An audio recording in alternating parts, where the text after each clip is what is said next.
toxic masculinity. Joe Biden's $4 trillion infrastructure plan has massive tax hikes. All right, so let's look at this. Oh, that's an adorable little bat. Hold on, I think I gotta refresh the page here. All right, Biden to announce up to $4 trillion infrastructure plan with massive tax hikes. All right, so Biden will outline his massive... Oh, hold on. You couldn't see the adorable bat because I don't have the desktop thing on, right? Yeah, there we go. All right, so here's Psaki. You know what? Let's just listen to Psaki for a second. I want to hear what she has to say. Let me just say that the speech tomorrow is about making an investment in America, not just modernizing our roads, our railways, our bridges, but building an infrastructure of the future. So some of it is certainly infrastructure shovel-ready projects. Some of it is how do we expand broadband access. Some of it is ensuring that we are addressing the needs in people's homes and communities. So there are a range of components that he'll talk about when he proposes his ideas tomorrow, when he lays that out in his speech in Pittsburgh. And how much more should wealthy Americans expect to pay? Will the top marginal rate go back to 39.6% under this proposal? Well, I expect that tomorrow, again, the speech is really about his vision for creating jobs, good paying union jobs, and really investing in the industries of the future. But he thinks it's the responsible thing to do, to propose a way to pay for that over time. So, and he also believes that there's more that can be done to make the corporate tax code fair.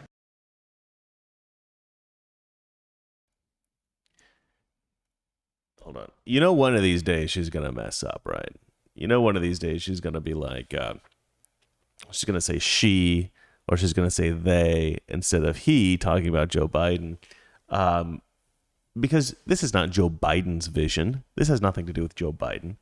But she's good at pretending. She's good at pretending that it is. I say here, President Biden will outline a massive $3 to $4 trillion infrastructure plan Wednesday, which will create 4 tax increases worth around 1.8 trillion. I don't know. I can't read. The White House revealed. Listening to her is painful, I gotta say. All right. The Commander-in-Chief's Build Back Better proposal, a centerpiece of his post-COVID campaign message, will be split into 2 packages for Congress to pass. Build Back Better. Build Back Better is awful for a couple of reasons, but it was also the slogan in the UK, I think, for their campaigns, for something. And then it was also something that was mentioned by the... what was it, like, I don't know, this international organization, I forget, those people who made the whole, like, we're going to do this new world order thing, all this kind of crap, you know what I'm talking about? Anyway, this Build Back Better thing is like an international slogan now, and it's not one that's attractive. Nobody likes the term Build Back Better. It's not like America First. It's not like Make America Great Again. It's not like any of those. Those things are things that people get excited about. Build Back Better, it's just alliterative garbage. It sounds like it was written by a terrible failed poet. Anyway, let's keep reading this. So the first,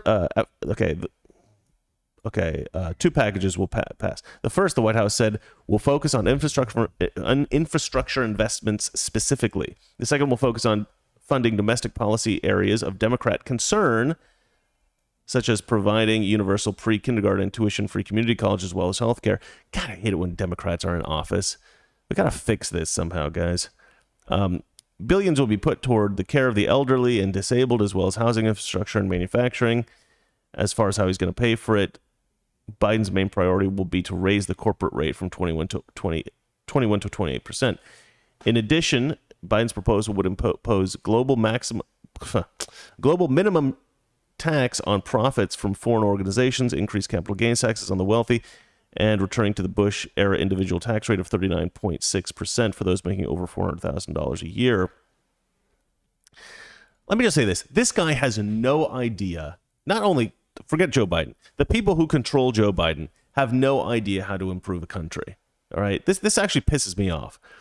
It pisses me off because Donald Trump came in and he actually created an economy that was the best we've probably ever seen in the history of the country, right? There was more quality of life improvements under Trump than we've ever seen. right? And quality of life improvements are obviously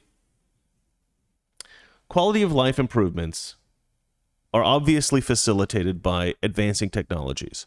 All right. So especially since the 1990s and the internet and the development of smartphones and stuff like that, we've seen huge quality of life improvements, right? I can tell my little black box over there to turn the lights on, and they'll turn the lights on. You can now buy a massive OLED flat screen TV, even if you're a sort of like middle class person. Whereas before, it was like something only the uber wealthy could afford. You can really travel anywhere in the world, even if you're sort of like, lower income, lower middle class. You can fly anywhere in the world, stay at a hotel, have a nice vacation. And all of this is facilitated by massive advancements in technology, massive advancements in, you have the library of all the books ever written in history on your phone now. You can read any book ever written in history on your phone right now. Go to archive.org. You can go and you can read anything. Obviously the newer books you have to buy, but older books you get for free on your phone at any time you want ever. It's amazing. I mean, we live in a world. You can go on Amazon, and I don't want to praise Amazon because Jeff Bezos is a complete tool, but really, you can go on Amazon and buy cheap stuff from all over the world for your house that looks amazing. I mean, you don't have to be wealthy anymore to live like a king. We live in an amazing society, and it's mostly due to the technological advancement. But we weren't capitalizing on that technological advancement back in the Obama era because they didn't know how to do it. But you know who did know how to do it? Donald Trump. And they pretended like everything Trump was doing was fascistic, that he was the reincarnation of Adolf. I won't say the last name because I don't want to get this video demonetized, although it probably already is. There was absolutely no, and the really awful thing about this is that they so demonized everything Trump did that I think that they feel like now they have to reverse course on all of his policies. They have to do something else. They have to come up with their own way, right? But if you look at what Donald Trump did, and it was the best possible way forward, and you say, okay, this guy did the best possible thing, but we've said to the American people that he was wrong and he was evil and he was horrible and everything he did was bad and stupid, and therefore we have to come up with our own other solution. Your solution will inevitably be worse. If what that guy did was the best thing, and you've said it was horrible, and you lied about it, and you said it was horrible, you obviously can't do that thing. You have to do something else. But whatever else you do is going to be worse. And the problem is, I don't think that anything that Biden is going to do is like the second best thing. I think everything that the Biden administration is going to do is going to be devastating. I think everything that they're doing is going to make the economy worse. It's going to slow it down. And it's going to reduce quality of life. I don't think it's just going to slow the improvement in quality of life. I think it's going to reduce quality of life. That's my prediction. And he's just proposing trillions upon trillions upon trillions of dollars, tax increases, and it's like, oh, we're just going to... The guy's already put in so much money, and they've even actually just said straight up, we're going to put this into Democrat pet projects, areas of Democratic concern, right? This is about what the Democrats want to do.